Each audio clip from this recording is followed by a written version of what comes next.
മൈത്രി വിഷനിലേക്ക് സ്വാഗതം. ഗഫൂർ ഹാജിയുടെ മരണം കൊലപാതകം. ജിന്നും ഉൾപ്പെടെ 4 പേർ അറസ്റ്റിൽ. കാസർകോട്ടെ പൂച്ചക്കാട് പ്രവാസി വ്യവസായി MC ഗഫൂർ ഹാജിയുടെ മരണം കൊലപാതകം തന്നെ. മന്ത്രവാദിനിയായ യുവതി ഉൾപ്പെടെ 4 പേർ അറസ്റ്റിൽ. പിന്നെ ഈ വോയിസ് ഇട്ടാളാര് ഞാനാണ് ഗഫൂർ ചാണ്ടക്കുള്ള ജിന്നുമ്മ എന്ന് പറയുന്ന ആള്. ഈ വോയിസ് ഇട്ടാൾ ആരാന്ന് അല്ല ആർക്കാന്ന് നമ്മൾ കാണണ്ടേ. നമ്മൾ നാട് വിട്ടിട്ടൊന്നും പോയിട്ടില്ല. ഞാൻ എൻ്റെ പുരയിൽ തന്നെ ഉണ്ട്. പിന്നെ പോലീസ് സ്റ്റേഷനിലേക്ക് വിളിച്ചിന് പോലീസുകാർ അന്വേഷിക്കുന്നുണ്ട്. പോലീസുകാർ അന്വേഷിക്കുമല്ലോ. അതുകൊണ്ട് ആർക്കാന്ന് എന്താണെന്ന് അറിയേണ്ടതെന്നുണ്ടെങ്കിൽ എൻ്റെ പുരക്കേക്കോ എനിക്ക് ആര് പുരക്കേക്ക് വരുന്ന ഒരു പ്രശ്നമില്ല. നിങ്ങൾ വന്നോ, ഏതെല്ലാം പുരക്ക് പോയിനി നിങ്ങൾ കഷ്ടപ്പെടേണ്ട. ആളെ തപ്പിയിട്ട് ഞാൻ എല്ലാ പുരയും ഞാൻ 8 വർഷത്തോളമായിട്ട് ഞാൻ പൂച്ചക്കാട് നാട്ടിൽ വരുന്നുണ്ട്. അപ്പോൾ ആരാന്ന് പിന്നെ ആർക്കാന്ന് അറിയേണ്ടത്, ഞാൻ എവിടെല്ലാം പോയിനി എന്തെന്നുള്ളത്. പിന്നെ മുട്ടും തലേന്ന് ഒരു 4 ലക്ഷം ഉറുപ്പ വാങ്ങിയത്, പിന്നെ അത് അല്ല 7 ലക്ഷം ഉറുപ്പൻ്റെ അടുത്തോളം ഞാൻ തട്ടിപ്പാക്കിയിട്ട് എനിക്ക് കേസായത് എല്ലാം മുട്ടും തലയിൽ ആരടുത്ത് പോയിനി, എന്ത് പോയിനി, എത്ര ലക്ഷം വാങ്ങിനി, അതല്ല ഓരോരോ പുരയിൽ നിന്ന് ഞാൻ എത്ര ലക്ഷം വാങ്ങിനി എല്ലാം ഉള്ളത് പിന്നെ ഞാൻ കാണിച്ചു തരാം. നിങ്ങൾ ആളെ തപ്പിയിട്ട് ബുദ്ധിമുട്ടണ്ട, ഞാൻ എന്നെ കാണിച്ചു തരാം. ഞാൻ എൻ്റെ പുരയിലുണ്ട്. ഇൻഷാ അല്ലാഹ് നിങ്ങൾക്ക് ഏത് സമയത്ത് വേണമെങ്കിലും എൻ്റെ പുരക്കേക്ക് വരാം. അല്ലാതെ ഇങ്ങനെ ഞാൻ അറിയാണ്ട് എന്നോട് അന്വേഷിക്കാണ്ട് എന്നെ ഇതാക്കിയിട്ട് പറയണ്ട. കാരണം നിങ്ങൾക്ക് പബ്ലിക്കിൻ്റെ മുമ്പിലേക്ക് ഞാൻ വരും. എനിക്ക് ഒരു പേടിയില്ല, ഞാൻ വരും. ഞാൻ പറയും ഗഫൂർ ചായിട്ട് ഞങ്ങൾ നല്ല ബന്ധം ഉണ്ടായിനി, ഇല്ലാന്ന് ഞാൻ പറയുന്നില്ല, നല്ല ബന്ധം ഉണ്ടായിനി. എൻ്റെക്കും വേണ്ട തെളിവും കാര്യമെല്ലാം എൻ്റെക്കും ഉണ്ട്. ഞങ്ങൾക്കത് ഏത് പബ്ലിക്കിൻ്റെ മുമ്പിൽ കാണിക്കാൻ എനിക്ക് പേടിയില്ല. ഞാൻ ഇത്ര ദിവസം അതായത് എന്നെ നോമ്പ് തുറക്കാൻ വരെ എന്നെ സമ്മതിച്ചിട്ടാ. നോമ്പ് തുറക്കാൻ വരെ ഞാനും എൻ്റെ ഹസ്ബൻഡും ഒരു പെരുന്നാൾക്ക് വരെ ഒരു ഡ്രസ്സ്, എൻ്റെ മക്കൾക്ക് ഒരു ഡ്രസ്സ് വരെ വാങ്ങാൻ തമ്പിച്ചിട്ട്. അതുമല്ല എൻ്റെ മക്കൾ നല്ല രീതിയിൽ പഠിക്കുന്നുള്ളതാണ്. എൻ്റെ മക്കൾക്ക് ഇനി സ്കൂളിൽ പോകണം, മദ്രസയിൽ പോകണം. ഞങ്ങൾക്ക് എന്ന് പറഞ്ഞെങ്കിൽ 10-18 വയസ്സായ മോളുണ്ട്.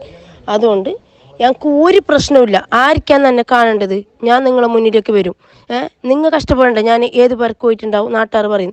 ഓരോരോ പേർക്ക് പോയ ഓരോരോ ആളടുത്തേക്ക് ഞാൻ നിങ്ങളെ കൊണ്ടുപോകും.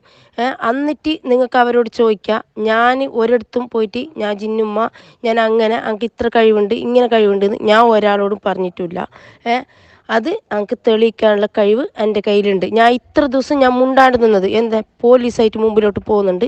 അത് പോലീസുകാരനെ അന്വേഷിച്ചിട്ട് കണ്ടെത്തുന്നുള്ള നിലയിൽ ഞാൻ നിൽക്കുന്നുണ്ടതാണ്. പക്ഷേ ഇനിയും എന്നെ ചൊറിയാൻ നിന്നിട്ടുണ്ടെങ്കിൽ ഞങ്ങൾക്കും ഉണ്ട് കുടുംബം. ഞങ്ങൾക്ക് അന്നതിച്ച് നല്ല മാപ്പിളയുണ്ട്, മക്കളുണ്ട്, എല്ലാം ഞങ്ങൾക്ക് കുടുംബമുണ്ട്.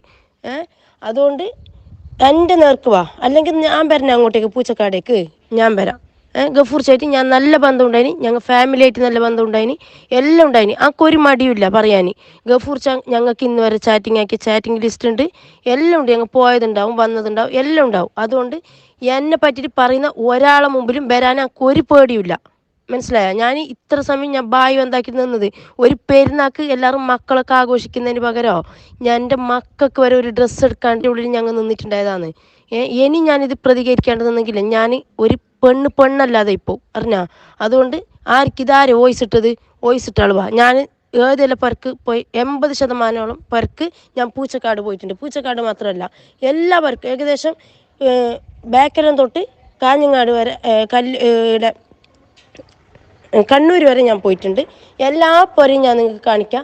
ആടുന്ന് ഏകദേശം ഞാൻ പോയ പുര ഉണ്ടാവില്ല, ആടുന്ന് എന്നെ നെഗറ്റീവ് അടിച്ചിട്ടുണ്ടെങ്കിൽ, ആടുന്ന് ഞാനിങ്ങനെ ഇതാക്കിയിട്ടുണ്ടെങ്കിൽ നിങ്ങൾക്ക് എനിക്കെതിരെ നടപടിയെടുക്കാനും, അതല്ല ഗഫൂർ ചാൻ്റെ കാര്യത്തിൽ ഈ പൊന്നെന്നുള്ളത് തെളിയണമെന്ന് ഞങ്ങൾക്ക് ആഗ്രഹമുണ്ട്.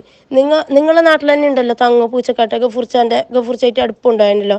ആ തങ്ങൾക്ക് കണക്ക് വെച്ചെങ്കിൽ അറിയുന്നില്ല ആരെ കയ്യിൽ പൊന്നുണ്ടത് എന്തായി എന്നുള്ളത്. തങ്ങളടുത്ത് എൻ്റെ അടുത്ത് വന്നാൽ തങ്ങളടുത്തും പോകുന്നുണ്ടായിരുന്നല്ലോ. അപ്പോൾ തങ്ങളോടൊന്ന് കണക്ക് വെപ്പിക്കാമല്ലോ നിങ്ങൾക്ക്. പിന്നെ അപ്പോൾ തങ്ങവും പറഞ്ഞു തരുമല്ലോ എന്ത് സംഭവം എന്നുള്ളത്.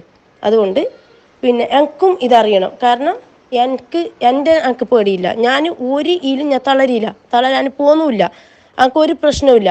ഞാൻ നിങ്ങളോട് ഒരിക്കലും ഞാൻ നല്ലോള്, ഞാൻ അങ്ങനെയാന്ന്, ആലിമാന്ന്, ആബിദാന്ന് പറഞ്ഞിട്ട് ഞാൻ നടന്നിട്ടാണ് നിങ്ങളെ മുന്നിൽ, ആരെ മുന്നിലും. അതുകൊണ്ട് എനിക്കൊരു പേടിയില്ല. പിന്നെ